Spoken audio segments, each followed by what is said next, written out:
This patient is a patient with what we call as angiofibroma. Angiofibroma is a tumor of the blood vessels. It is usually seen in teenage boys. The entire tumor is nothing but filled with malformed blood vessels. So it is a very vascular tumor, and it bleeds a lot during surgery. As my colleague Dr. Atik said, that this was a massive tumor, and preoperatively we decided to embolize the tumor. The embolization was done one day before the actual surgery and was done by Dr. Atik.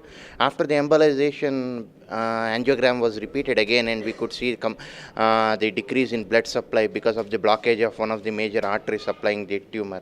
However, the tumor was also receiving blood supply from one of the branches of the arteries that supply the brain, that could not be embolized. So we had to be very careful during surgery. The unique part about this surgery is that this was what we call as a stage 3B. Angiofibroma stage from 1 to 4, and stage 3B is a tumor which extends not only from the nose into the nasopharynx, it extends into all the sinuses, especially the sinus at the back of the head called the sphenoid sinus, and from there it extends intracranially. That means it was invading what we call as middle cranial fossa, until it is the base of the brain that was being invaded by this tumor. So traditionally, this surgery is performed by an open cut approach, as we will show you in our pictures, where the face is split open and the tumor is approached through an external approach. The disadvantage of doing this procedure, such procedure in an young adult, is that there will be disturbances in the growth of a facial skeleton as he grows, because we have cut open the bones of the facial skeleton. So last 8 to 9 years, the field of endoscopic skull-base surgery has developed tremendously.